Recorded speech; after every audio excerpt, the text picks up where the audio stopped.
Ina umuhimu wake tunahudumia jamii. Na mimi binafsi napata kusomesha watoto, kodi za nyumba, huduma za afya na kadhalika.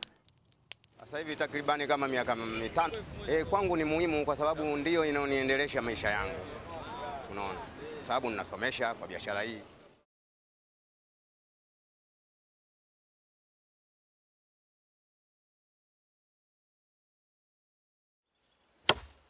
Ali Kamunale is harvesting trees on government land. Trees that will feed Dar es Salaam's growing demand for charcoal.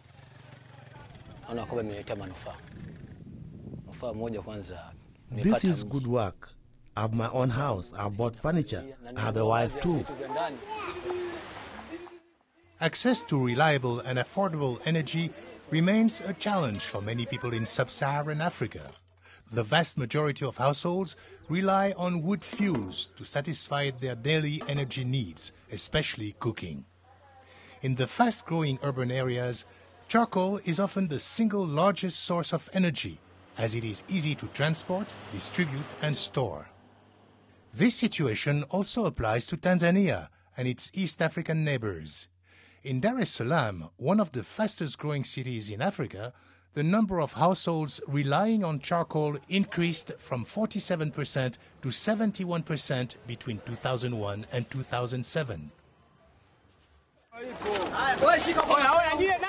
The total annual value of the charcoal sector is estimated at $350 million.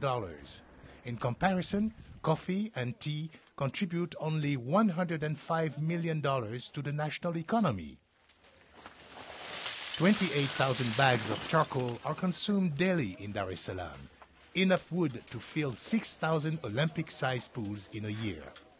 Under current production and consumption patterns, it is estimated that a 1% increase in urbanization leads to a 14% increase in charcoal consumption. At the moment, Dar es Salaam grows at about 4% annually, and its population will double in less than 20 years. The rate and intensity of production of charcoal is increasing, while the raw material for charcoaling is diminishing.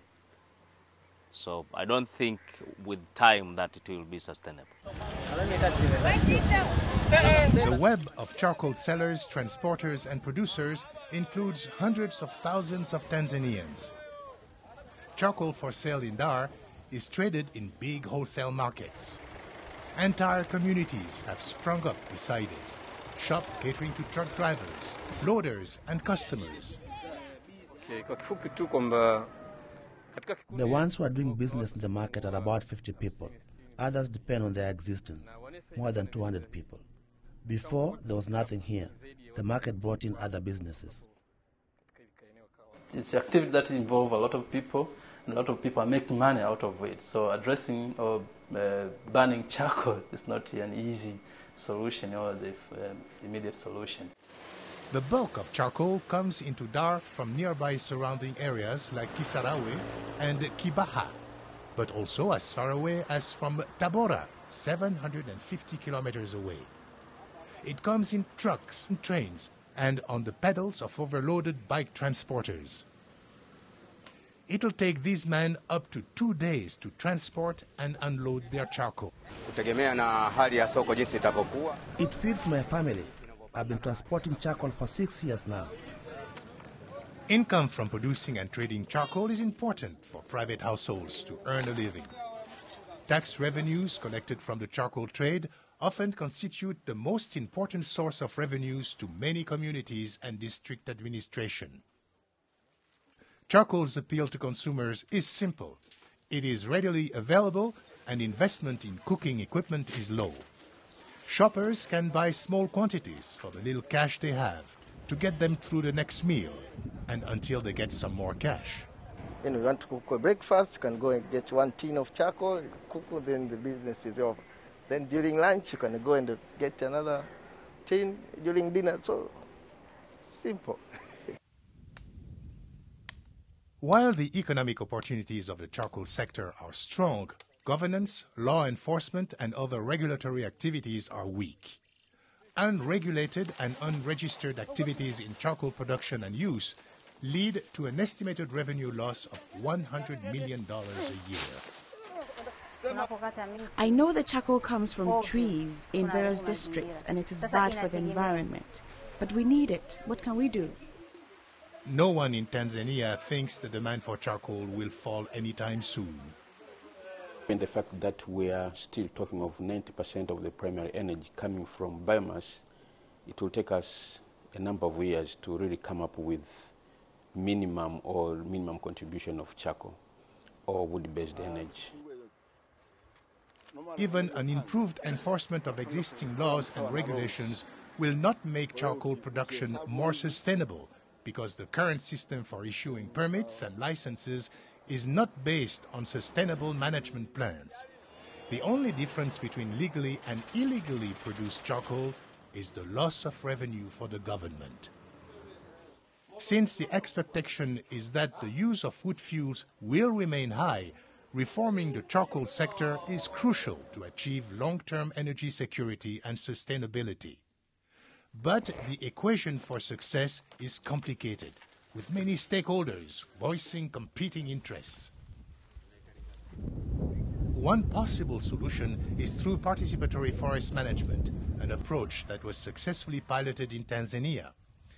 Then, charcoal production in natural forests will be part of community-developed and enforced management plans. But those forests in the village land, we're trying to encourage the communities to have their own forests in the strategy of the participatory forest management. By doing so, those forests will be well managed because they will be having their management plan and the utilization plan, and they will do zonation of how you are going to utilize it.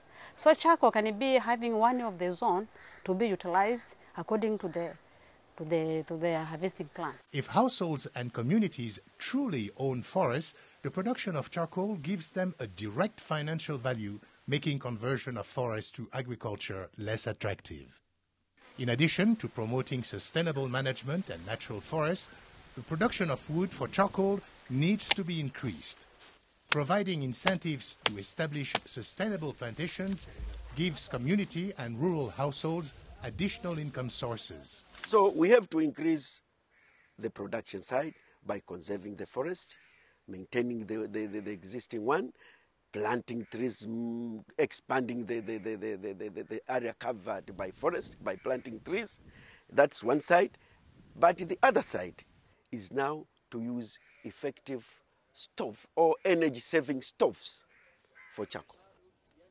Traditional or unimproved stoves use more charcoal and produce less heat than improved stoves. While the basic material for stoves is scrap metal, improved stoves have a clay liner that makes them more efficient. The disadvantage is that improved stoves cost more than traditional ones and don't last as long. Stoves which are having liners, you reduce the amount of charcoal for 50%. I like the new stove. The old stove used too much charcoal.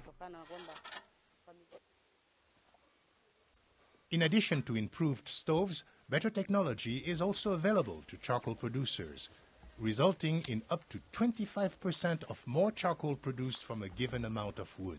By growing the trees like what they are doing here, by producing charcoal in an improved killing way, and by using the charcoal in an improved stoves, it promises us that we can have a sustainable charcoal in Tanzania. Another way to reduce the dependence on charcoal is by promoting a further diversification of energy sources. Like charcoal, these must be reliable and readily available, and consumers should be able to buy them according to their cash availability. So charcoal will be used for many years to come, but slowly we have to kind of promote these alternative energy to kind of balance between the charcoal users and the alternative energy users, like LPG and the briquettes, as I said. But charcoal will be there to stay for many, many years. So far, these alternative fuels only make up a fraction of the market. We've been in this business of making charcoal briquettes for the past 3 years, and I think collectively, if we look at our own capacity, it doesn't even reach 0.01% of the total market share.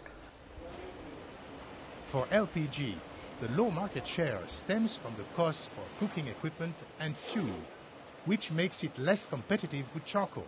One of the major barriers has been costs. To make alternative energy sources like LPG more attractive to consumers, one option for the government is to lower taxes on these fuels. If the government will consider to make taxes on alternative sources of energy to be low, probably they can shift from charcoal to other sources of energy like kerosene, gas, other things of that nature. But reducing taxes on alternative fuels means sacrificing much-needed government revenue and discouraging the use of charcoal, which provides income and employment for hundreds of thousands of the poor. And I think the best way is to make charcoal more costly or more cost reflective. And the government, on the energy policy side, we are promoting the so-called full cost reflective tariff. So if the energy based on biomass is also being paid at full cost recovery, then it will be a disincentive to those who are producing it in an inefficient way. The key advantage of this approach would be that there is no distinction between legal and illegal charcoal, only the difference between sustainable and unsustainable charcoal. With an innovative and modern governance framework in place, unsustainably produced charcoal would become more expensive than sustainably produced charcoal. That if we have a bigger section of middle class in this country that can afford to buy better fuels, to buy equipment that they can use in their kitchen, the cleaner fuel, then that will help reducing charcoal dependence. But as I said, it's a question of reviewing the energy policy, reviewing the socio-economics that are related to charcoal for charcoal consumption to be reduced. The latest proposal affecting this policy discussion comes from the International Dialogue on Climate Change. Countries like Tanzania could receive payments for successfully reducing their carbon emissions by reducing deforestation and forest degradation. Many people have tried to do this before, but the big difference now is that there is actually a monetary incentive for leaving the trees standing. In the past, there has been no way of making money from the forest except by chopping it down. Looking forward, two questions remain. On one hand, could Tanzania quickly reduce its dependence on charcoal with its rapidly growing population? Even if an increasing share of households turns to alternative energy, millions of people in urban areas are likely to continue depending on charcoal to satisfy their energy needs. On the other hand, should Tanzania even reduce its dependence on charcoal, given that a sustainable charcoal sector could be a vibrant and modernized part of the country's economy, contributing to economic development, poverty alleviation, and increased government revenues? The truth is that for the next 20 years and beyond, people, especially urban dwellers, will continue to depend on charcoal for their cooking needs. Without a sustainable charcoal production, the price will keep on going up, which will affect even the consumers, because it will be keeping up and up. And as I told you, the number one household energy. So I think there must be an intervention. No matter what this intervention looks like, listening to the views and opinions of those most affected and incorporating their input will be critical for the success of the solution.